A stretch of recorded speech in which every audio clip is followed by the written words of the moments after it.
Mūsų gyvenimo kokybė prasideda nuo mūsų mąstymo. Taip, kaip mes mąstome, taip ir turime. Kokią energiją spinduliuojame, tą ir pritraukiame į gyvenimą. Gyvenime pokyčiai ateina tada, kai mes pradedam keistis patys iš vidaus. Ne tada, kai mūsų išorė keičiasi. Kai tu pradedi keisti save, savo mąstymą, savo energijas, iš žemų vibracijų pereini į aukštas, pradeda keistis ir gyvenimas aplink tave. Jeigu tu atsitikus kažkokiam negatyviam įvykiui, sureaguosi negatyviai, tai tu į savo gyvenimą pritrauksi tik dar daugiau negatyvo.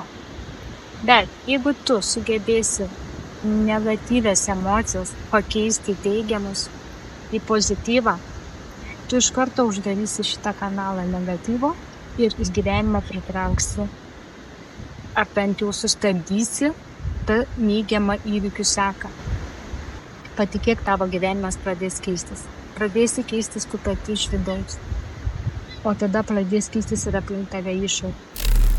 Jei norint pradėti keisti savo gyvenimą, pirmiausia, reikia pradėti keisti savo mintis, savo emocijas, o tada keisis ir visai išorė aplinkui.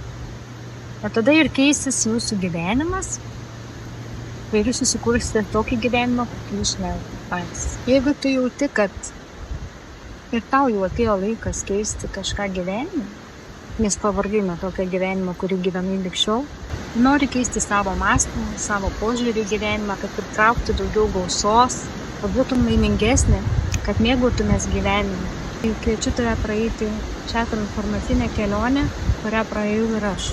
Šios mokymus sudėjau visas žinias ir praktikas, kurias naudoju pati. Ir tomis žiniomis mano gyvenimas pasikeitė 180 laipsnių. Kur prieš 5 metus tik svajojau taip turėti tokį gyvenimą, tai dabar pradėjus intensyviai taikyti visas praktikas, aš per metus laiko pasiekiau šitą gyvenimą, kokio norėjau. Kviečiu ir tave pradėti savo kelionę šiandien, kad rudenį galėtum pasitikti jau naują savęs versiją. Ir kad taptum savo gyvenimo realybės kūrėju. O jeigu prireiks pagalbos, visada būsiu čia, žinai, kur mane rasti.